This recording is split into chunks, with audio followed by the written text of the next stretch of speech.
ಇದೆ. ಒಬ್ಬ ಜಿಹಾದಿ ಮುಸಲ್ಮಾನ ಯುವಕ ಅವನ ಹಣೆಗೆ ಬಂದು ಮುಟ್ಟನ್ನು ಕೊಡ್ತಾನೆ. ಎಲ್ಲಿಂದ ಇವರಿಗೆ ಬರ್ತಾ ಇದೆ ಈ ಶಕ್ತಿ?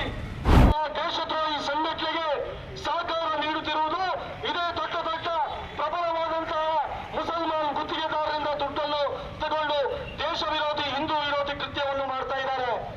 ಅಂತವರಿಗೆ ನೇರವಾಗಿ ಈ ಗುತ್ತಿಗೆಯಲ್ಲಿ 4% ಒಂದು ಮೀಸಲಾತಿಯನ್ನು ಕೊಟ್ಟು ದೇಶದ್ರೋಹಿಗಳ ಹಿಂದೂ ವಿರೋಧಿಗಳ ಕೈಯನ್ನು ಪರೋಕ್ಷವಾಗಿ ಗಟ್ಟಿ ಮಾಡುವಂತ ಕೆಲಸವನ್ನು ಇವತ್ತು ರಾಜ್ಯ ಸರ್ಕಾರ ಮಾಡ್ತಾ ಇದೆ.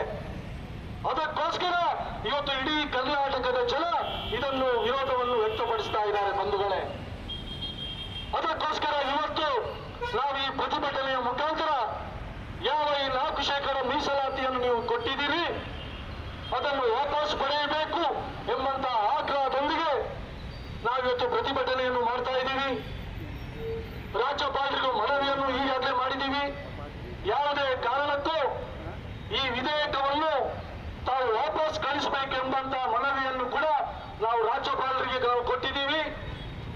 ಅನಿವಾರ್ಯ ಆದರೆ ಈ ವಿಧೇಯಕದ ವಿರುದ್ಧ ಕಾನೂನು ಹೋರಾಟವನ್ನು ಕೂಡ ಮುಂದಿನ ದಿವಸಗಳಲ್ಲಿ ನಾವು ಕೈಗೊಳ್ಳಲಿಕ್ಕಿದ್ದೇವೆ ಎಂಬ ಮಾತನ್ನು ಹೇಳುತ್ತಾ, ಬಂಧುಗಳೇ, ಇವತ್ತು ಕರ್ನಾಟಕದಲ್ಲಿ ಸಿದ್ದರಾಮಯ್ಯನವರ ನೇತೃತ್ವದ ರಾಜ್ಯ ಸರ್ಕಾರ ಬಂದ ಮೇಲೆ ಇವತ್ತು ಹಿಂದೂ ವಿರೋಧಿ ಚಟುವಟಿಕೆಗಳು ನಿರಂತರವಾಗಿ ಜಾಸ್ತಿ ಆಗ್ತಾ ಇದೆ. ಕೇವಲ ಹಿಂದೂ ವಿರೋಧಿ ಚಟುವಟಿಕೆ ಮಾತ್ರ ಅಲ್ಲ, ಇವತ್ತು ಕಾನೂನಿಗೆ ವಿರೋಧವಾಗಿ ಇವತ್ತು ನೂರಾರು ಕೆಲಸಗಳು ಇವತ್ತು ನಮ್ಮ ರಾಜ್ಯದಲ್ಲಿ ಆಗ್ತಾ ಇದೆ. ನೆಲಮಂಗಲದಲ್ಲಿ, ನಾಗಮಂಗಲದಲ್ಲಿ ಗಣೇಶೋತ್ಸವ ಮೆರವಣಿಗೆಯ ಮೇಲೆ ದಾಳಿಯನ್ನು ಮಾಡುವಂತ ಕಾರ್ಯವನ್ನು ಮಾಡ್ತಾರೆ. ದಾವಣಗೆರೆಯಲ್ಲಿ ಗಣೇಶೋತ್ಸವದ ಮೆರವಣಿಗೆ ಮೇಲೆ ಕಲ್ಲು ಬಿಸಾಡುವಂತ ಕಾರ್ಯ ಇವತ್ತು ಜಿಹಾದಿಗಳಿಂದ ಆಗ್ತಾ ಇದೆ. ಯಾತಕ್ಕೋಸ್ಕರ ಇದು ಆಗ್ತಾ ಇದೆ? ಮೊನ್ನೆ ಮೈಸೂರಿನಲ್ಲಿ ಉದಯಗಿರಿ ಎಂಬಂತಹ ಒಂದು ಸ್ಥಾನಿಗೆ ನುಗ್ಗಿ ಅಲ್ಲಿದ್ದಂತ ACP ಅವರ ವಾಹನವನ್ನು ಉಡಿ ಮಾಡುವಂತ ಕೆಲಸವೂ ಕೂಡ ಇವತ್ತು ಮೈಸೂರಿನಲ್ಲಿ ಆಗಿದೆ. ಯಾಕೆ ಇದು ಆಗ್ತಾ ಇದೆ? ಎಲ್ಲಿಂದ ಇವರಿಗೆ ಬರ್ತಾ ಇದೆ ಈ ಶಕ್ತಿ? ಕಾರಣ ಮುಸಲ್ಮಾನರ ತುಷ್ಟೀಕರಣದ ನೀತಿಯ ಕಾರಣದಿಂದಾಗಿ ನಾವು ಏನು ಮಾಡಬೇಕಾದ್ರೂ ಮಾಡ್ತೀವಿ, ರಾಜಾರೋಷವಾಗಿ ಇವತ್ತು ಹಿಂದೂ ವಿರೋಧಿ ಕಾರ್ಯವನ್ನು ಇವತ್ತು ಮಾಡ್ತಾ ಇದ್ದಾರೆ ಬಂಧುಗಳೇ, ಮಾಡ್ತಾ ಇದ್ದಾರೆ. ಬಹಳ ಆಶ್ಚರ್ಯ ಆಯಿತು. ನಿನ್ನೆ ಪ್ರವೀಣ್ ನೆಟ್ಟಾರ್ನ ಒಬ್ಬ ಕೊಲೆಯ ಆರೋಪಿ ಶಾಫಿ ಬಳ್ಳಾರಿಯನ್ನು ಇವತ್ತು ಬೆಳ್ತಂಗಡಿಯ ಕೋರ್ಟಿಗೆ ತಗೊಂಡು ಬರಬೇಕಾದ್ರೆ ಒಬ್ಬ ಜಿಹಾದಿ ಮುಸಲ್ಮಾನ ಯುವಕ ಅವನ ಹಣೆಗೆ ಬಂದು ಮುಟ್ಟನ್ನು ಕೊಡ್ತಾನೆ. ಅಲ್ಲಿದ್ದಂತ ಪೊಲೀಸರು ಕೈಕಟ್ಟಿ ಕುತ್ಕೊಂಡಿದ್ದಾರೆ. ನಿಮಗೆ ನಾಚಿಕೆ ಆಗಬೇಕು, ನಿಮಗೆ ನಾಚಿಕೆ ಆಗಬೇಕು.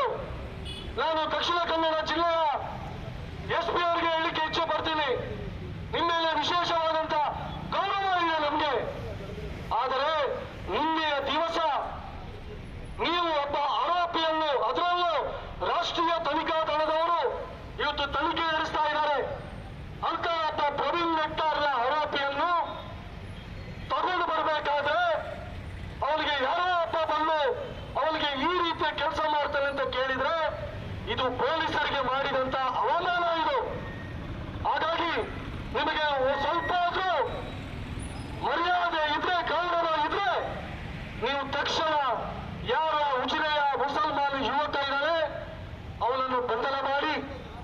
ಅಷ್ಟು ಮಾತ್ರ ಅಲ್ಲ, ಯಾರು ಪೊಲೀಸರಿದ್ರು ತಮ್ಮ ಕಣ್ಣೆದುರೇ ಒಬ್ಬ ಬಂದು ಅವನಿಗೆ ಈ ರೀತಿಯ ಕೆಲಸವನ್ನು ಮಾಡ್ತಾನೆ ಅಂತ ಕೇಳಿದ್ರೆ ಅಂತ ಪೊಲೀಸರಿಗೆ ಇಲ್ಲಿ ಕೆಲಸ ಮಾಡುವಂತ ಅವಕಾಶ ನೀವು ಕೊಡಬಾರದು.